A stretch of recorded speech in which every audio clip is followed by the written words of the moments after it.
My name is Alex Schlagman. I'm one of the founding partners at SaveTheHighStreet.org. What we're going to be doing after John's delivered a presentation highlighting the top tips is we're going to be opening this up for questions. So if you've got any questions, put them into the comments box. Fraser's going to sort of bring them together, and hopefully we'll be able to get to them. If we don't, we will make sure that we sort of come back to you after the presentation to try and respond to any questions that we weren't able to get to in the hour. But without further ado, I'd like to welcome John Abate. Thank you again for joining us, and maybe you can get your screen shared and we can get this kicked off. All right, great. All right, hello everybody. Let's jump right into it. Let me share the presentation now. There we go. Let me know if is that good? Everybody can see it? Get it into presentation mode. Is it working? Yes. Yeah. Okay, great. All right. As Alex said, I'm John Abate, a rather seasoned visual merchandiser who is extremely passionate about the high street. So I've come up with basically tips for different types of retailers and different stages, as Alex said. And so it's like a checklist. So I'm just going to bang through it under each section. And it's pretty general information. So if you have specific topics, we bring them up later. So let me go play. Okay. All right. So first, let's go into those who, we all know that we can open up June 15th now, most retailers, but there's quite a few that they're not so sure when they can open, like pubs and beauty. For each category of tips, have slightly different versions. Some of it gets a little repetitive, so bear with me.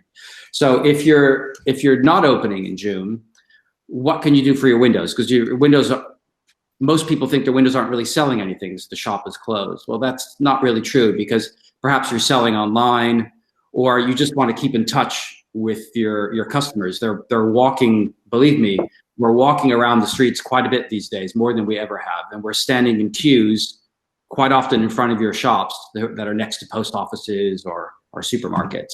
So people are noticing your windows, whether you're open or closed.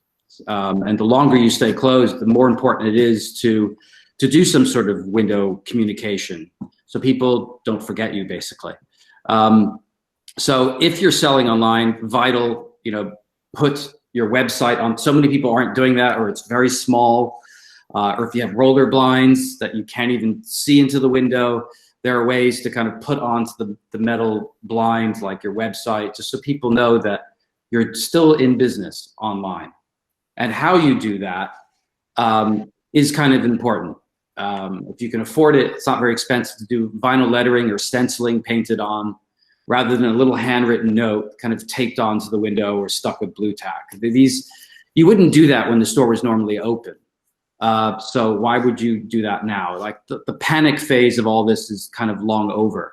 So we need to transition from Armageddon, the zombies are coming to get me, I've got to close my store and run out, to this is kind of the new normal now. So how you communicate to the public, the colors you choose, the fonts you choose, all of that should kind of reflect your brand or your retail identity.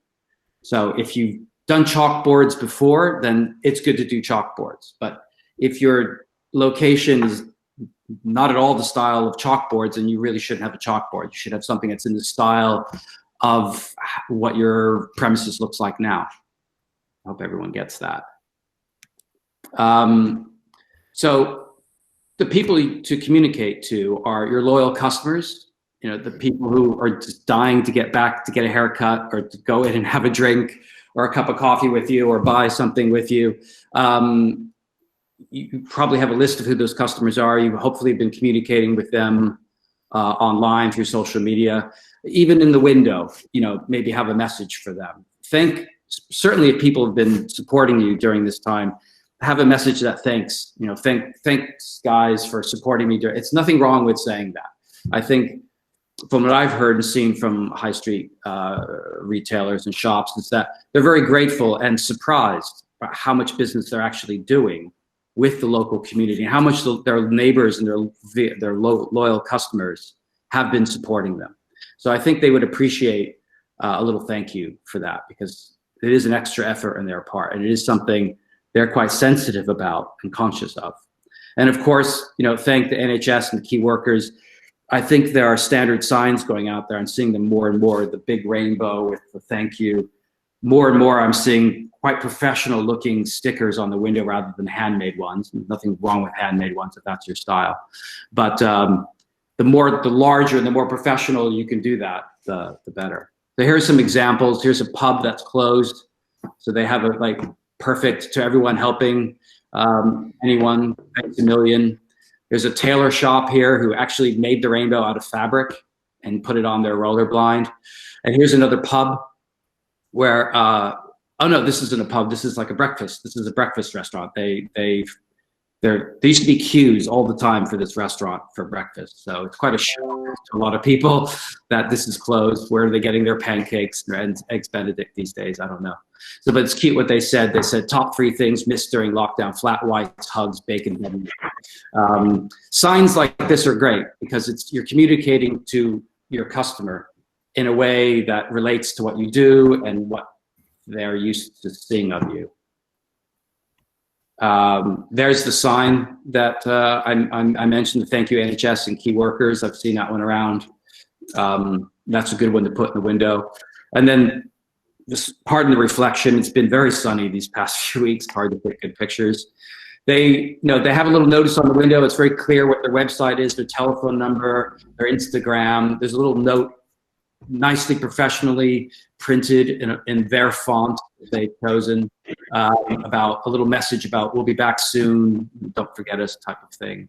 All of these things, they really quite matter because people are noticing them.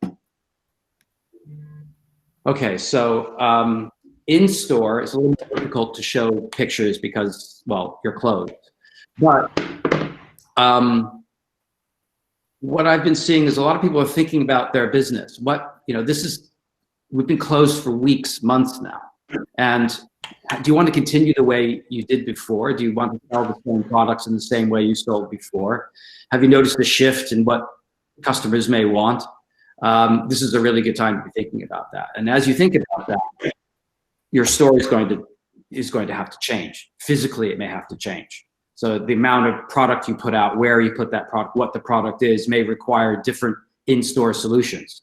You may have to move things around or bring in new furniture to go with where you want to take your business. You also have to keep in mind that when you do open, social distancing will still be going on. So you want to create a one-way system or place the furniture in a way that kind of facilitates that customer journey. I've walked by many shops where, the plants are all withering and dying. Loads of mail is like through the door, just piling up. People notice that. And it looks post-Armageddon, and it adds to our anxiety. So if you can clean up the shop, it's for the public, it's just like, oh, okay, it's depressing to walk around and see everything dusty and dying. So if you can, just try to tidy all that up.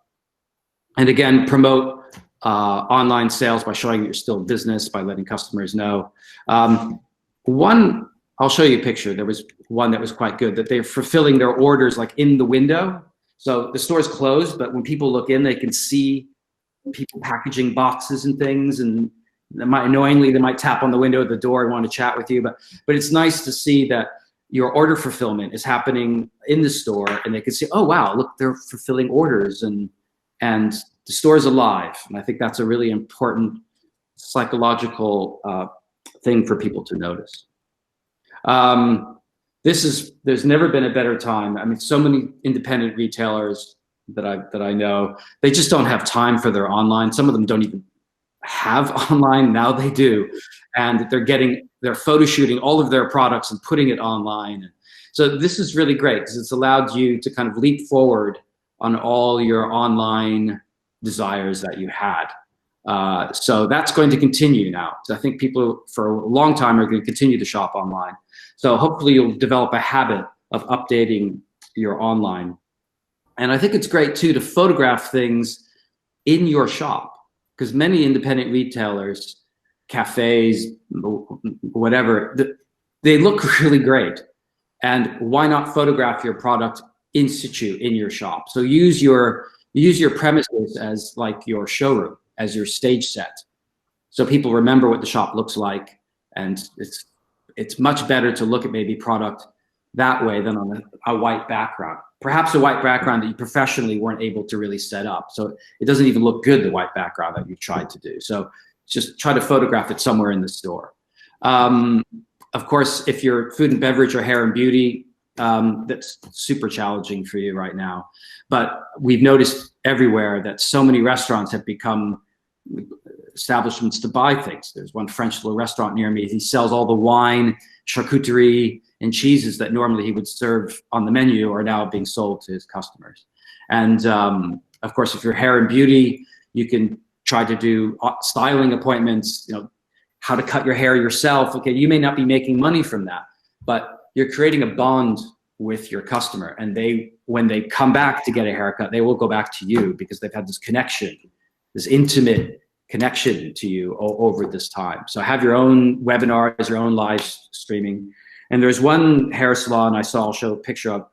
It's fantastic. They're now selling beauty products. They should be closed, but he's decided to put all his beauty and bought more beauty products and expanded his beauty range. And he's made his hair salon into a beauty shop, hair and cream and all sorts of things. So he's staying alive. And I thought that was a really positive initiative on their part.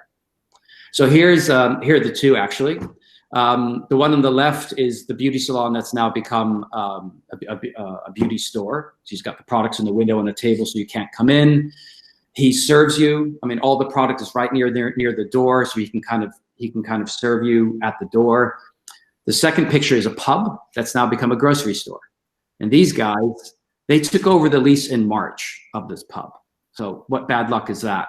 But they started out delivering food to people who are isolated. Then they decided to start selling the food that to the public rather than just to those people. And they took all the resources they had. It was going to become a gastropub. So they had all these different resources, suppliers they were buying all their ingredients from. They decided to start selling those products. And it looks great. They're right next door to a butcher. So there's a queue in front of the butcher. And so people are looking in that what used to be a pub has now become a grocery store. So when they do open eventually, and they open their gastro restaurant, people already would have been buying food from them. And so they already will be familiar with the quality of the ingredients that are going to go into the food that they're going to be eating. So they're continuing that relationship with the customer, which is very challenging for a pub. Okay. Now, I'm repeating some of the things that I've said about, work in your shop rather than working from home. Let your customers see that you're fulfilling orders. This is a great time to renovate your store if you can. Just a second. Unexpected visitor. That's what happens when you have webinars. Okay, he's going to have to wait a while. It's a great time to renovate the store, give it a lick of paint. I've seen a lot of people doing that, and start preparing your risk assessments because you'll be needing to do those when you open.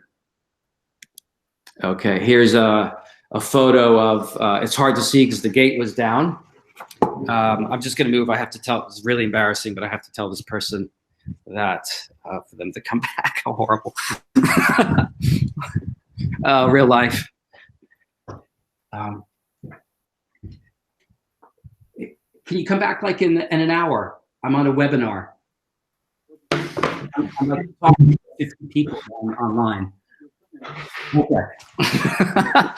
Totally unexpected. The last 2 months. I can't say I've ever seen this happen. This happens. Okay. Never happened. Okay. Coming back. Anyway, so you can see through the grate that they are fulfilling their orders there. It's kind of hard to see. So this is a rendering of what a shop is planning on doing. So they are going to put a sign in the window. The name of the shop is called Rouge. So Rouge is refreshing, and they put their web and their social media on there, and they're gonna put this on paper in the window while they're renovating the store. Okay, so these are top tips for if you're opening in June, which is only like 2 weeks away. So announce when you plan to open, because although you can open, not everybody is opening. So there's Rouge, for example, they're renovating their store. They're not going to be ready probably until the end of June. So people may be opening up at different times. That's going to be confusing and frustrating to customers. So if you know when you're going to open, or if you know you're going to be delayed in opening, perhaps announce that on the window. Of course, you'll be announcing that in social media, but again, it's important to announce that actually on your physical window. When people walk by, they will want to know that also from that. Plan your windows in advance. Your printers, any prop makers, certainly any people in construction, they're now super busy. Everybody's like renovating their stores, and a lot of suppliers have been closed. A lot of printers may be closed. So don't leave it to the last minute to order these things, because you might realize there's a 2-week lead time where the guy's not open, and you may have to go find another supplier. As you're renovating, some people are renovating the inside of the store. Think about the window, the storefront. Can you paint the storefront? Can you paint the inside of the window? It's a good time to assess your window lighting. Does your window lighting suck? And it's a really good time to replace it, light bulbs out, things like that. What you display in the window may not necessarily be flogging merchandise. You might want to appeal more to meaningful messages about how we're feeling right now and what we're doing. And if you're involved in any charities, it's a good time to mention that you're involved in the charities, so more people can promote them.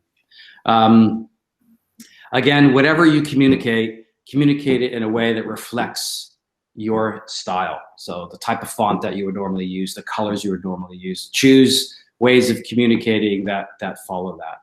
And very, very important, be creative, be fun, be optimistic. I mean, as stores are opening, this is kind of like a war is over, V-Day, kind of maybe a bit dramatic, but it is a time to celebrate. The whole world is in a huge shock, and some countries are handling it worse than others. Debatably, we're kind of handling it okay. So I think people's general mood will be kind of celebratory. And so window display can kind of do that. So here's one example. Found these online because I actually couldn't find anybody in real life doing this. Really good things are coming soon with lots of balloons in the window. Even Starbucks, a sign saying opening May 4th, but it's quite bright letters in a way that's kind of a positive looking sign by just the color of it, the brightness of it. So in store, we're moving in store now. If I think we all need to do risk assessments. So if you do a risk assessment, we print that and put that in the window or in the door, so people can kind of see that. So this kind of official looking document kind of gives people who are really afraid a green light to go, okay, this premise is officially approved by the government to be, they've done their risk assessment. Some people that may matter. Other people won't even notice it or look at it. But those who are afraid to go shopping or afraid to go into a cafe now, that'll just reassure them that much more. So different ways to communicate, the different things you need to communicate. So, limited amount of customers in the store. There's a one-way operation going on inside. Keep 2 meters apart. Ask us for help or help yourself. If you can somewhat communicate this before the customer even gets into the store, it sets their expectations. They know that I've got to look for a one-way system. Not all of a sudden I'm going to walk in and go, oh my God, there's arrows, or am I doing something wrong? And there's someone coming at me. So all these things are very, very confusing for people. So, and everyone's going to do it slightly different. So if you can kind of, I know it's boring, but if you can kind of communicate that in a sign or something on the door, on the window again, so that people kind of know what to expect when they get in. And of course, also communicate this in your social media and online. So when people have been shopping with you online and then they're going to go into the store, they kind of know, all right, these people have this policy in place. So when I go there, I have that expectation to deal with that.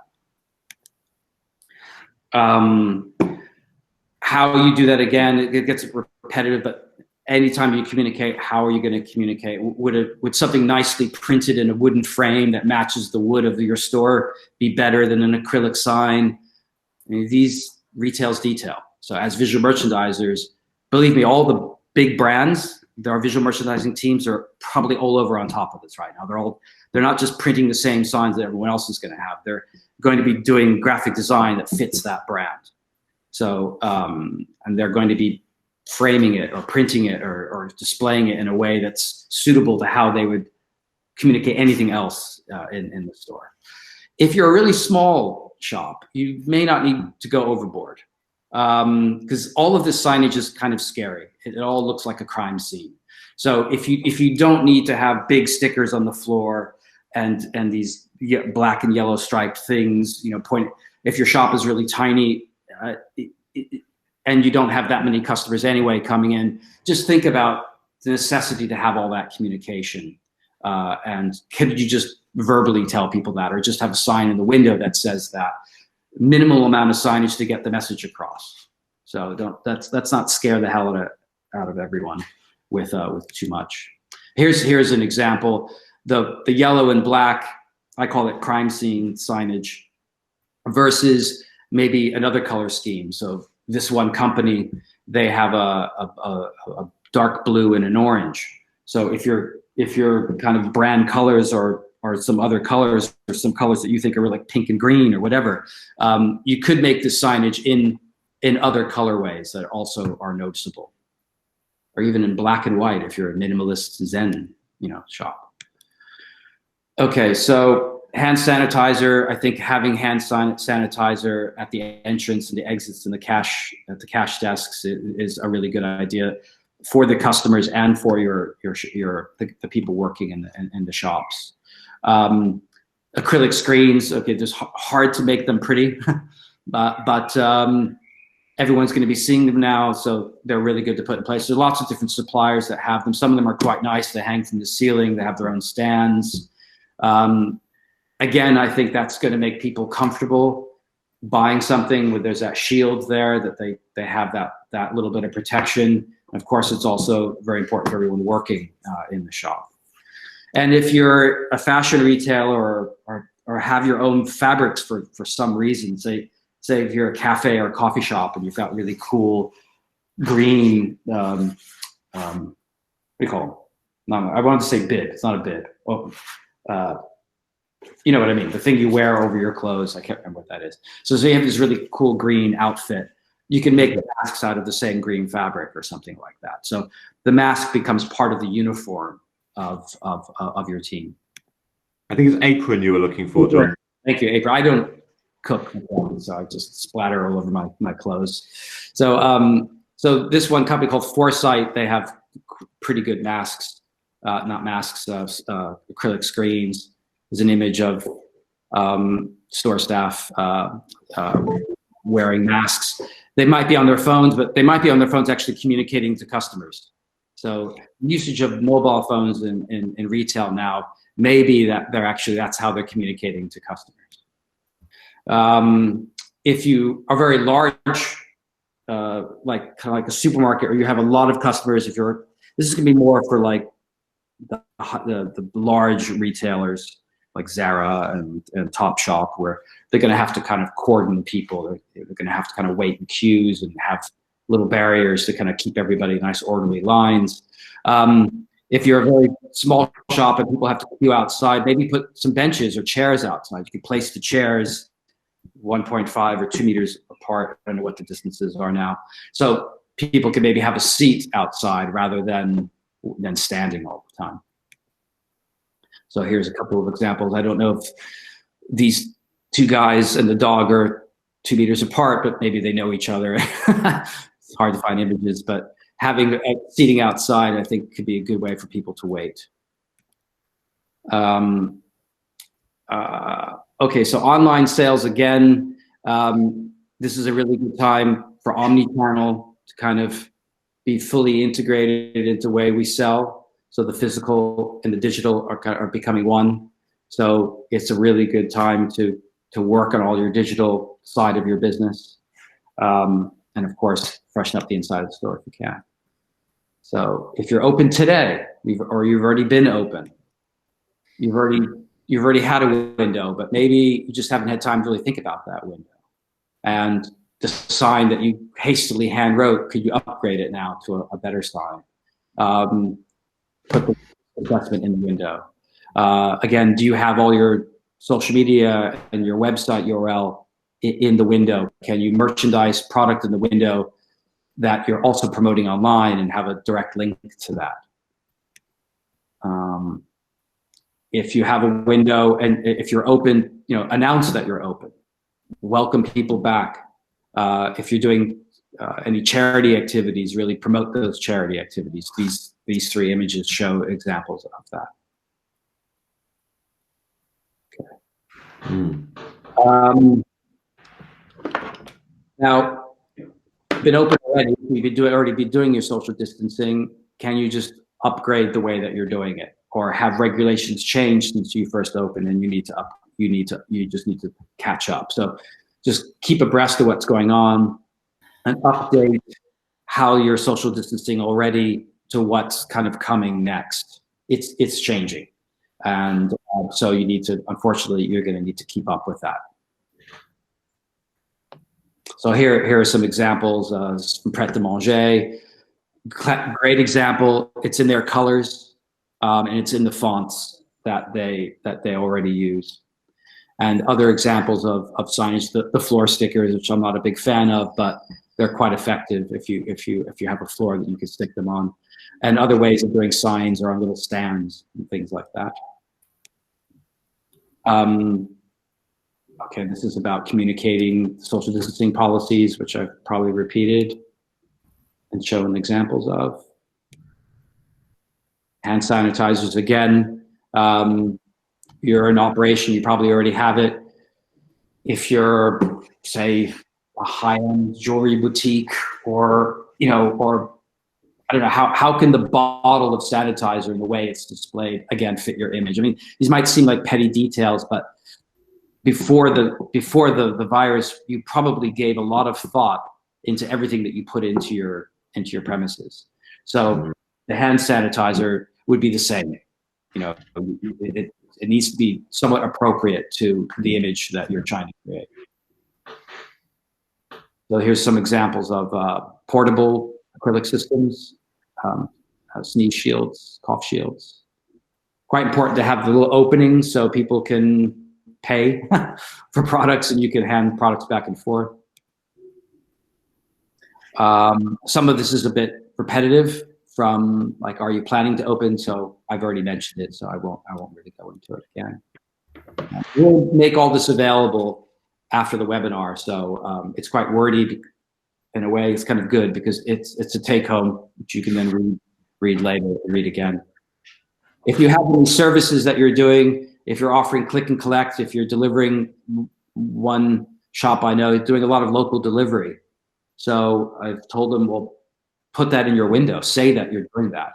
So he's the one who spent all weekend hand painting these signs to put into the window saying all the different services that he's offering.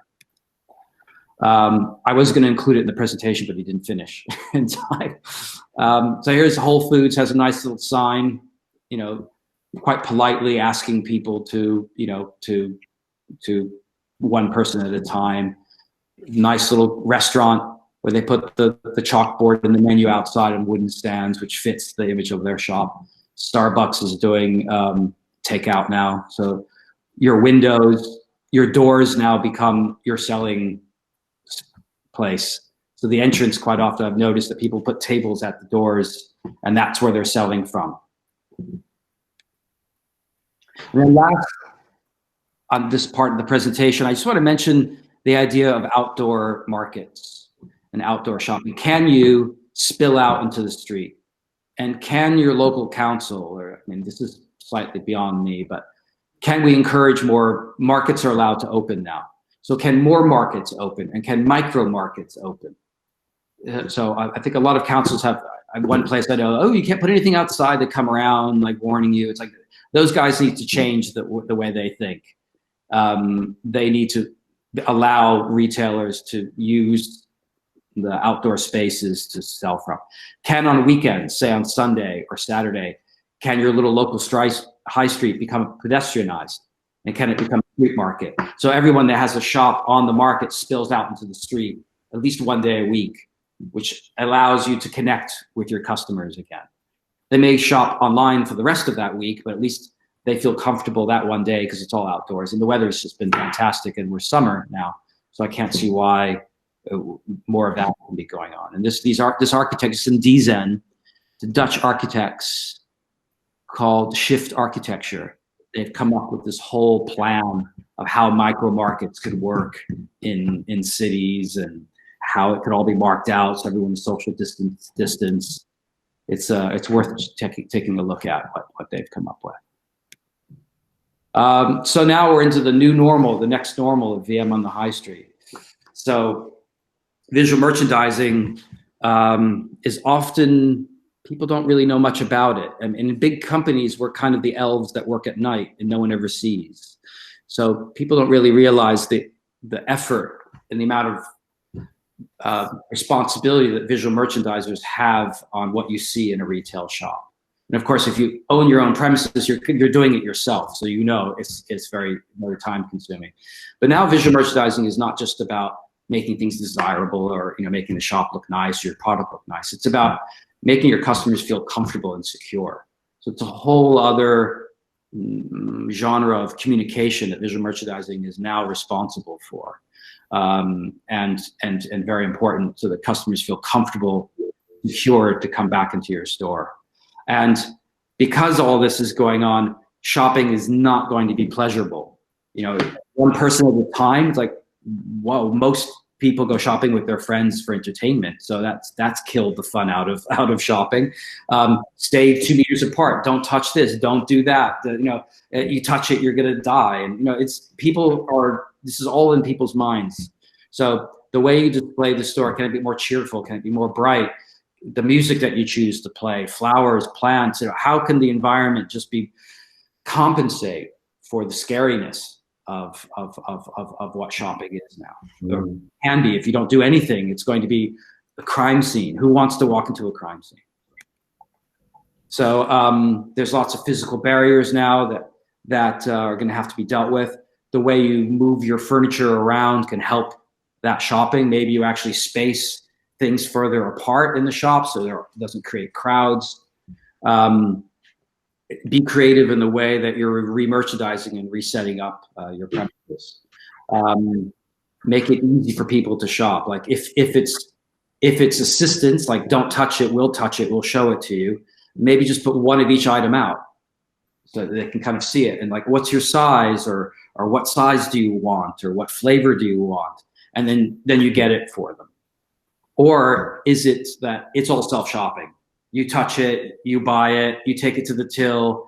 Actually, I'm not even going to touch it at any stage. Here's the packaging, here's the bag, put it in yourself. I know that sounds a bit draconian, but if that's what you're comfortable with, then there are ways to make that comfortable for your customer without the customer saying, "Oh my God, like this is horrible." But like it could be done in a nice way. And so therefore they feel like, I wouldn't mind, it's fine, I'll touch it, I'll bag it myself. I understand that me touching things and handing them to you, it's risky. So people might be more open to the fact, like, I prefer to do it all myself, and I prefer you not to touch anything. So you don't really know what's going on in people's minds, or they don't know what's going on in your mind. And visual merchandising helps bridge that. Like, how do you want to do business? Help your customer understand how you want to do business, so they're comfortable, and everybody can just get on with it. Here's a quote from, I'm not going to read it, but it's from CNBC, which is a US news site. And it was saying how in New York, window shopping is coming back again. So people are looking in the window and then going home and buying it online. So the window is becoming like a portal for the online, which I think is really interesting. And I used to work in Italy, and Italy was hilarious. It was like nothing's ever open. They were only open a bit in the morning and a little bit in the afternoon, and that was it.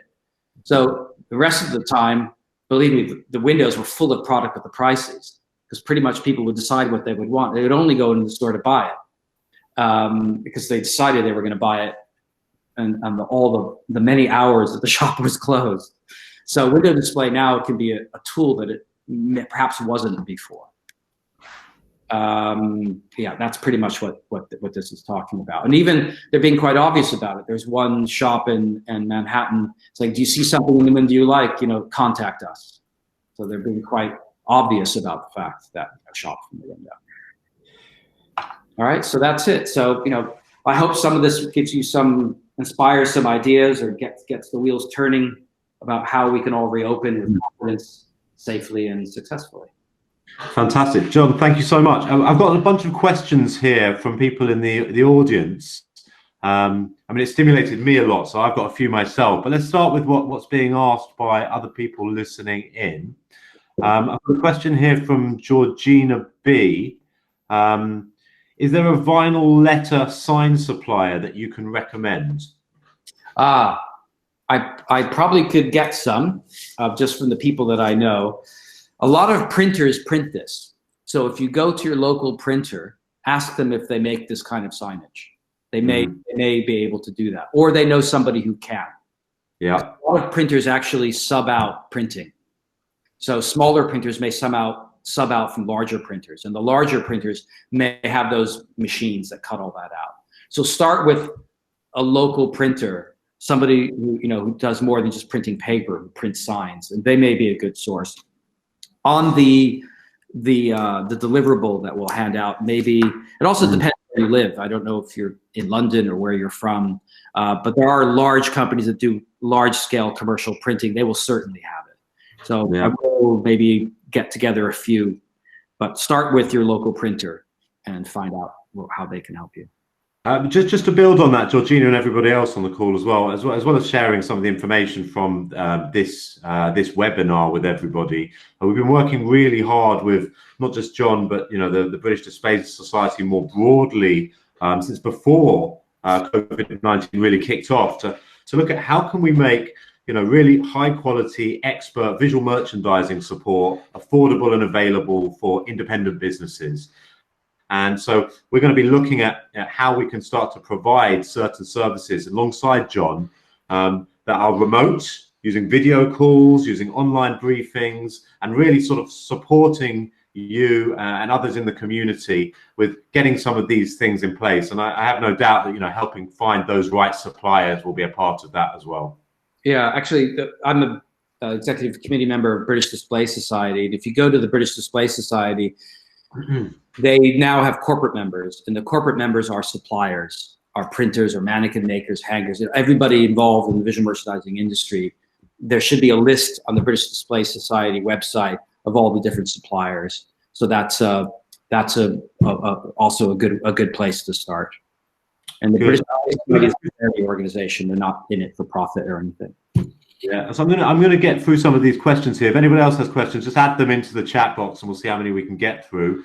I've got a question from Laura Monk. So I have a question. What if your shop has shutters down when you're closed?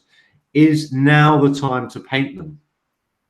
Yeah, now's the time to do all the things you can't do when you're open. So, and as you're repainting it, why not stencil on there or vinyl letter on there your web address and some information. And why not? That should just be all the time anyway. I mean, so many shutters are just shutters. And that's a really good opportunity to put www, xyz.com shop, shop it. So if it's appropriate for what you are, why not graffiti it?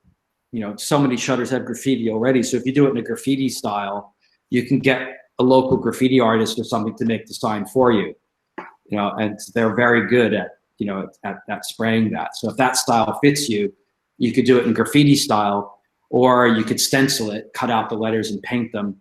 I've seen vinyl lettering. It's a bit tricky because the way the shutters open and close, you have to put the vinyl letters on and maybe cut where those little seams are where it opens and closes. But those are 3 good solutions. No, good. I've got a question from Bridget here. So do we have guidelines from the government that we have to follow yet? Do we know how salons are expected to function? Happy to jump in. That must be the government. gov.gov. Perhaps they have that. Maybe they haven't done it for salons yet because they're not. I think they kind of feed information as it becomes relevant. So as hair salons will have quite a ways to go. They, be honest, just looking at the way that they do things, they probably haven't thought it through yet. You always take cues from what's happening in other countries in Europe, what they're doing, but then you don't know if our government will follow those exact same policies. Yeah, I think that's right. That's fair. That's fair, John. So the guidelines around other parts of the high street have been released. We've shared a fair bit of this. If you haven't seen any information on this, if you're in product retail and you're in a position where you're in the non-essential retail category, but you're able to open up in June, or you're in the essential category and you've been able to open up for a while, there's been guidelines available, but the government hasn't published anything around salons yet. BEIS, Department of Business, Energy, Industrial Strategy, and various guys there, from a sort of policy point of view, in terms of the people who are working there, as well as the members of Parliament as well, working really hard to sort of get those guidelines in place, but they haven't been released yet around salons specifically. There are certain guidelines as well around hygiene and social distancing, which have obviously been put in place. We've been sharing bits. There was quite a bit of information in there within the Recovery and Resilience Health Check, and a number of you would have filled in. But outside of the guidelines that have existed over the last couple of weeks, nothing's been released last week, for example, on categories that aren't able to open up in June yet. Okay, so where are we here? So we've got a question from Dragana, more of a statement really, but probably something that others are feeling too. Council charges fortunes for putting seats outside. So is there something, I mean, Alex, this might be more along, I mean, it's so hard to deal with councils, but these are all these people, the computer says no types, drive me mad. I mean, is there something where we could go to the councils, as organizations, or can you get everybody on the high street to go to the council and say, can you please relax your rules? Can you support us rather than destroy us? I think, not that we, burn down the council building, but, like they want to do in America, but is there a way that we can go to these organizations and say, look, can you relax the rules? These are unprecedented times. I don't want to pay to have chairs outside of my premises. I'm not going to pay, and we should be charged for that. So I think the government has been so lenient in so many different areas. I can't see why they wouldn't allow some chairs to put outside without, So getting a group of shop owners together, go there as a group and say, we as this street would like to ask very kindly that you relax the regulations, and this is why. I can't see why anyone would really give you a hard time for that under these conditions. 100%. I mean, there's some people here maybe on the high streets where we're doing more work with the local authority already, and we're sort of looking at some of these things, whereas maybe others listening in aren't. But it's definitely worth, if you're having challenges, if there's certain things that you need, that you feel are critical for you to operate your business successfully, definitely share them with us. And let's see if we can do something together around engaging, whether it's the local champion, whether it's your business improvement district, community group, traders association, or any other kind of constituted or non-constituted partnership, to bring that voice together on a local level, and then get in touch with local government, your local authority, about the things that you need to see. What are the conditions for success on your high street right now? And you're seeing this on the ground. Like I said, it's unprecedented times at the moment. There's more change happening at the moment, with the way things changing from the way things were to the way things need to be than ever before. And this is one of those opportunities in the crisis. A lot of those things that you knew weren't working before, now we need to get things working to support the high street. So I think you're quite right, John. Let's get the voice together, get in touch, and let's make sure that's communicated clearly and persuasively to stakeholders in local government. Good. I have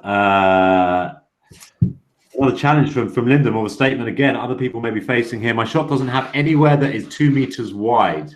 How do I get my customers to distance? That's going to be how boring is that? That's going to be limiting the amount of people that can come into the shop at one time, so they're going to have to wait outside. I mean, I see that all over my high street. There's a little cafe that's now become a takeout, and it's only one customer at a time into the shop, and the rest of us wait outside.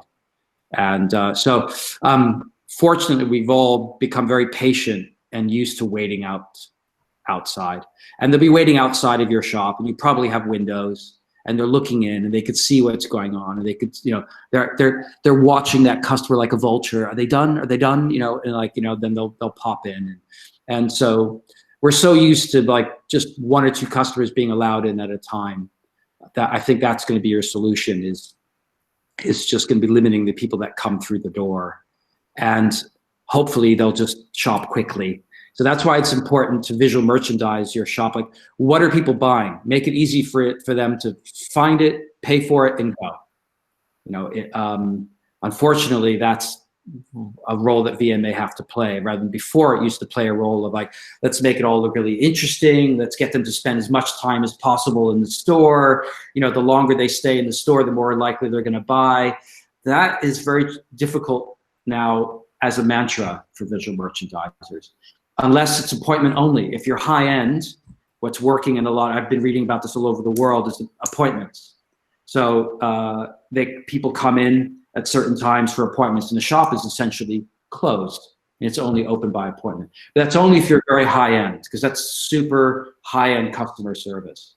Well, I mean, I'm not sure I fully agree with that last point, because I think appointments is a really big opportunity for a lot of businesses, actually. And it's an interesting one. Sarah pointed it out in the comments. You were thinking about it. It was coming into my mind as well. And we're seeing more availability of appointment systems. But I think we're going to start to see people want to know when they come in and they're bringing their kids to play with some toys, that there's a little space for them that's available and just for them, with a 2 meter demarcated. If they're coming in and you're a travel agent, they want to know that actually they're coming in and it's not going to be flooded full of people. And so I do think we're going to start to see those things which were very luxury start to filter down a little bit more. And I think I agree with you entirely. I think appointment systems that Sarah's pointed out here, you said, I think it's one of the great solutions around this. And I think it's worth exploring whatever type of business you are at the moment, whether we can get some kind of online reservations to come in. And obviously, when you've got these kind of online to offline experiences, there's other benefits as well. You can engage people, you can collect information about potential customers in ways that you wouldn't normally do, and you can give people that comfort, you know, and to show them that you're doing your best, I think is the other big point for me on this. You know, if we've got, you know, a world where customers are really hoping to see their high street businesses making their stores as hygienic and socially distanced as possible, and you're doing your best, that's all people are expecting. You know, if you can't serve your customers without that, you've got, you know, you've still got to stay in business, and the government's very clear on that as well. So it's about getting that balancing act right. Yeah. A message for somebody say they're only open a few hours, so the rest of the time could be for appointments. You could say, you know, open from 9 to 12, and then from 12 to 6, appointment only. And here's the web, you know, again, on the window, that needs to be clear so people can see that, oh, you're open, I can come in and browse at this time, but browsing is now taking place online. Yeah. So, you know, so it's like the shopping experience really hasn't changed. It's just kind of now spread over a digital and a physical environment. So if you can't physically be present all the time, or you're very limited, then utilize the digital part to compensate for that. Let people browse online and then come in, because I mean, I work in some shops. Browsers are so annoying sometimes. They just browse and leave, like talking on their phone, and when they come in. And isn't it nice if everyone that walked in the door was going to buy something? So, you know, people coming in, they're probably going to buy something if they've made the effort to make the appointment. So you might see your footfall go down, but your conversion rates go up of those who come in. Okay, so I've got a couple of questions here. Just before we get to the questions, a couple of my colleagues on the line here, SaveTheHighStreet.org team. So Michael Whedon's mentioned local authorities have been provided with £50 million between them, and there are more than 300 of the local authorities to help towns prepare for an end to lockdown. Also, if anybody's on the line that hasn't been sort of close with us around this, there is discretionary funding as well available. 617 million being applied from by local authorities to smaller businesses. beyond the grants that you hopefully have got hold of already. And Sarah Bassett also on the line, just reinforcing as well, if anyone wants anything at a place level, sort of bringing people together. Sarah does a lot of work with local authorities and local champions. Feel free to drop her a line directly at sarah@savethehighstreet.org. Got a couple of other questions here. Would be so moving upwards now. So we have a problem with street furniture charges being brought in. The town protested in such a manner, residents and shop owners, that the council realised it was wrong and they backed away from implementing. I think that's just reinforcing here. Power to the people. You know, you need evidence of need to make these things happen. It needs to be communicated in the right way. But the more people get behind things, particularly when you get the residents as well as the businesses to support something, can be very powerful. Ian's recommending his local printer, and passing out the really great tips. We've got Andrew B. Do we know if street trading rules will be relaxed? I have the capacity to set up as a market stall, but I'm not licensed for street trading. I think it's the same issue. We need to go to the councils and ask for them to relax that, make that, or councils need to allow more street trading. I mean, that's like a big thing, to close down the street, pedestrianize it and all that. That's going to require a lot of coordination and planning from different people. That may not happen this weekend, but I think it's something that needs to be started. This conversation needs to start with the local councils, find out what the process is. If the process is ridiculous or prohibitive, then work on changing that. Yeah, and then we're doing a lot of stuff behind the scenes, guys, around market stalls as well, kind of looking at, you know, what are the options around this. It may be something we even do a webinar on at some point, but as a business who's already on the high street, what are the options for you in terms of street trading in different ways? I think it's a bigger topic for another day. Although today people are starting to trade outdoors. So, right, so I've got a recommendation here. Let's get down. Linda's had a read of the government guidelines. There's nothing specifically for small shops in there. Is there anything you wanted to add on that, John, or shall I just? Well, I think you know, there, of course, all the guidelines I find when I read them are really for big shops, Marks and Spencers, Primarks, you know, all the Top Shop, Selfridges. It's Oxford Street, Regent Street seems to be kind of written for them. So small shops, the best thing to do is just read all that and just distill that down to what might work for you. And the nice thing about having an independent shop or a small shop is that it's much more personal and intimate and connected to the customer. So you may not, like I said, you may not need to do all that to scare your customer away. Like, what's the minimum you need to do to communicate what needs to be communicated? I would say a good majority of your customers know what to do, because we're also reading the news, and you know, but it's always good to put it in the window and the door. It's like, this is official policy, like kill the messenger, you know, like I'm just playing my part in this, and I need to just tell you that. But you may not need to go overboard, you know, in the store. So look at what they're recommending and then just try to translate that down to what will work for you and what your customers are like. You know your customer, what level are they at understanding what needs to be done, and then choose your communication that fits your style and how much you need to communicate to do that. So if your shop is very small, having a one-way arrow system is pointless, because you're only letting in one customer at a time anyway. So you know, it's about your individual situation. And then if you need further advice, I think you could go to Save the High Street or the British Display Society to help you. If you're still stuck, you know, go to some professionals out there who are very happy to advise you. Yeah, and just a couple of things on this general topic of hygiene and social distancing. We're sort of gearing up to be able to sort of offer a lot of different levels of support around this. Everything from making sure that, you know, there's hand sanitizer options and units that are available to you, and you've got exclusive discounts on them because we've got the sort of bulk ability to sort of get access to these things. As even a hand sanitizer unit, we can sort of brand it. We can have the Save the High Street logo on, and there's sort of preferred suppliers around this. Then we've got, you know, how do we get cheaper supplies around things like other PPE equipment?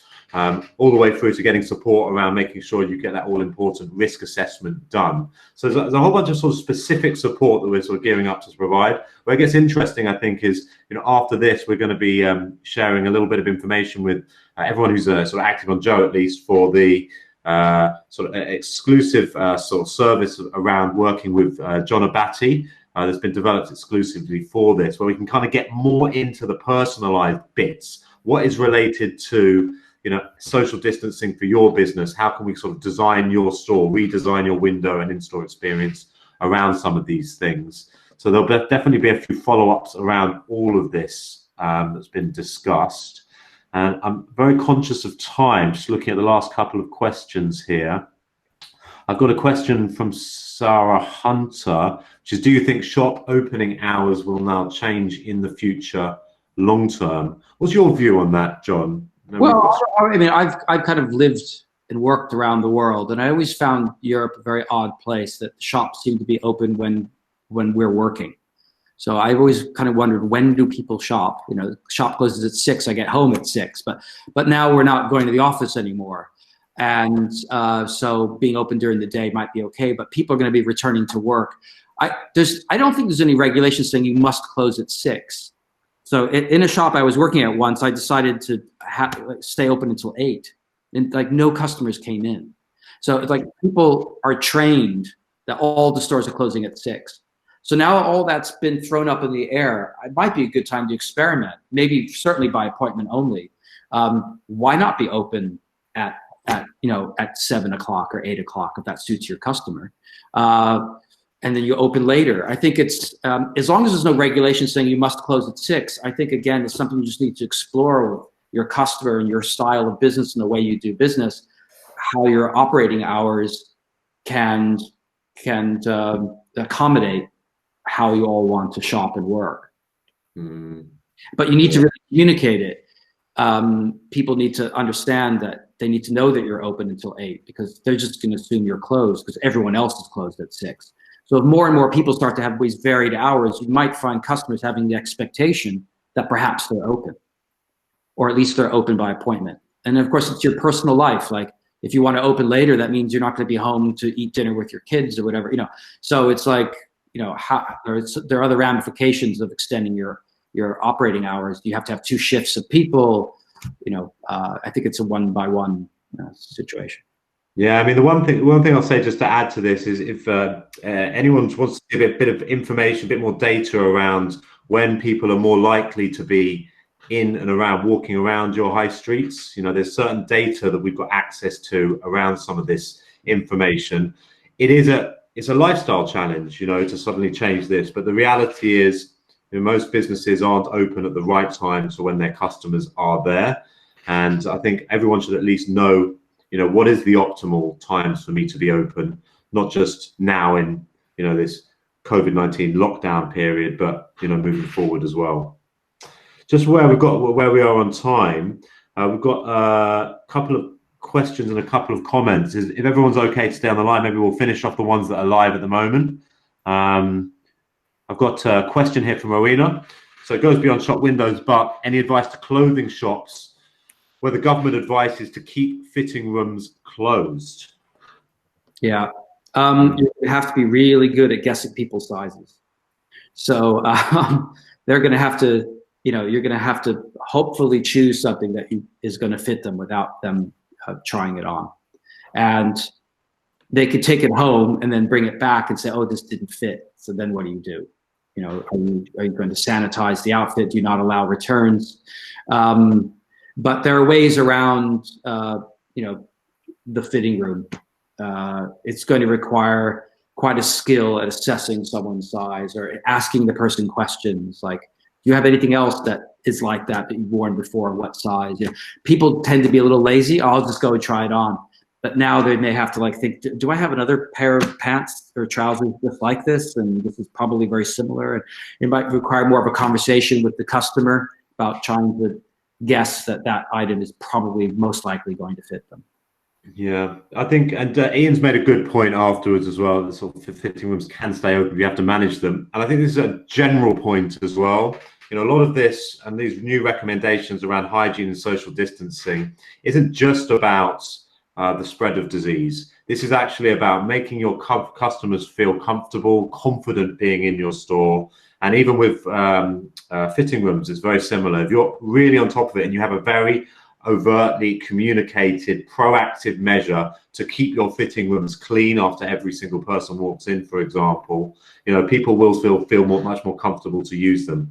Whereas if you're just going like it's business as usual and you've kind of ignored the fact that, you know, we're in this new world, this isn't just about, as I said, the spread of disease. This is about your customers feeling comfortable and wanting to come back in. So when people walk past you, they've got to feel like this is a safe place to visit. Yeah. And they've got to feel this is a safe place and be able to communicate that to others as well, from the till through to the fitting room. Yeah, and certainly don't be like, if they want to try something on, that's their choice.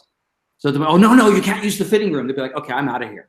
You know, so you have to be a little bit like, if they want to try on the jeans, they take responsibility for that and they try it on. That if that makes the sale great, you then have to the fact that they don't buy it, and then you have this item that, you know, what am I going to do with it? It's been touched. Do I put it in the stock room for 24 hours or, you know, a certain amount of time? You know, you may have to deal with the items that have been tried on, but certainly don't tell a customer that, no, you can't do this. Because like I just read, there's no regulation saying you can't use the fitting room. And you certainly don't want to make people's lives miserable by you know, policing them. It's their choice if they want to try it on, it seems. It's just more your work now is what to deal with it if they don't buy it. Fantastic. Well, look, massive thanks to John Abate here for all the insight from today. I think we're going to have to round up, even though there's still questions flowing in. What we'll do is we'll follow up here. As I said, in addition to, you know, the recording of the webinar that we'll share on a private link to people who've been here already. You know, there'll be different levels of support that we'll kind of outline, from, you know, getting access to the presentation slides through to having access to John over the next month, you know, working through stuff with you on video calls, you know, all the way through to more conventional VM expertise. If you need it, we'll sort of signpost you in the right direction. But hope even just today was fantastically useful for everybody. I know for myself, it was great to hear all your insights, John. I really want to thank you again. Any final thoughts that you want to leave everybody with? No, I think let's not be afraid of this, because, you know, fear trickles down. So if we're confident and comfortable in the way we're doing all this, our customers they can smell fear. So, you know, I think we need, as retailers, no matter what we're doing, just need to feel confident and positive and, you know, about all this. And then they'll see that in your eyes. They can't see your mouth because you probably have a mask, but, you know, they'll feel that. And then that'll just trickle down, and all of this, everybody will get calm. The new normal, the next normal will settle in, and all the awkwardness will go away. But in the beginning, it's a little awkward. But I think, you know, be positive, don't be scared. And I think everything will just kind of become natural by itself. Fantastic. Fantastic. Onwards and upwards, everybody. Yeah, stay positive, and let's make sure we reopen confidently with safety and success. Great. Thank you, everybody. Good luck, everybody.